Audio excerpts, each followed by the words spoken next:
Pemirsa, status tersangka Peggy Setiawan dalam kasus pembunuhan Vina dan Eki 2016 silam gugur setelah Hakim pra-peradilan memutuskan mengabulkan seluruh permohonan Peggy Setiawan. Atas apa yang menjadi pertimbangan Hakim memutuskan hal tersebut?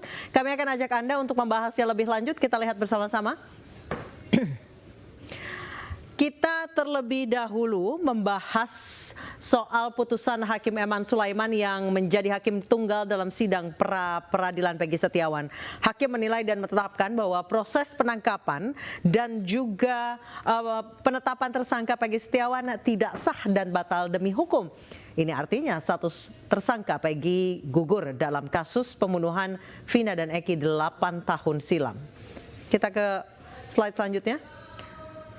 Dalam amar putusan kasus ini, Hakim juga memerintahkan termohon dalam hal ini Polda Jawa Barat untuk menghentikan proses penyidikan terhadap Peggy Setiawan. Seperti kita tahu bahwa Peggy ditahan dan diperiksa oleh Polda Jawa Barat karena diduga menjadi otak pembunuhan Vina dan Eki. Sehingga menurut Hakim, proses penyidikan terhadap Peggy harus dihentikan. Kita ke slide berikutnya. Tidak hanya menghentikan penyidikan, pengadilan juga memerintahkan Polda Jawa Barat membebaskan Peggy dari tahanan. Jika kita ingat, pemirsa, Peggy ditahan oleh Polda Jawa Barat dalam pengembangan kasus pembunuhan Vina dan Eki sejak 21 Mei 2024 lalu. Kita ke slide berikutnya. Selanjutnya, Hakim juga memerintahkan untuk dipulihkan hak kedudukan harkat martabat Peggy Setiawan. Artinya Polda Jawa Barat harus merehabilitasi atau memperbaiki nama Peggy Setiawan yang sempat dijadikan tersangka oleh Polda Jawa Barat. Kita ke slide berikutnya. Lalu apa yang sebenarnya mendasari putusan Hakim Eman Sulaiman menggugurkan status tersangka Peggy Setiawan?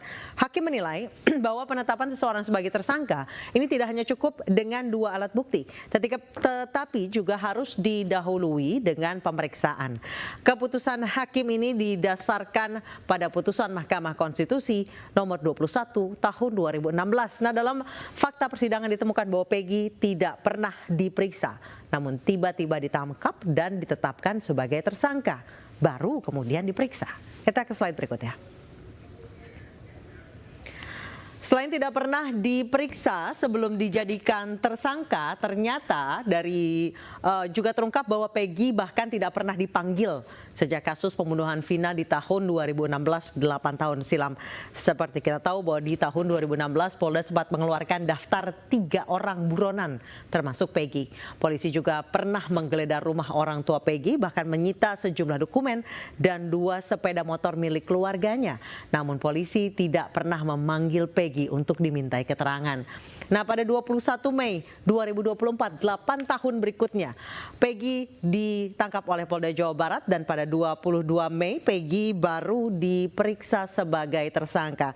Nah, pemirsa, ini adalah poin-poin yang menjadi dasar Hakim Pengadilan Negeri Bandung menetapkan Peggy Setiawan sebagai tersangka dan akhirnya PN Bandung ini memutuskan mengabulkan permohonan Peggy. Peggy pun kini bebas dari jeratan ancaman pasal pembunuhan berencana atas kasus pembunuhan Vina dan Eki 8 tahun silam.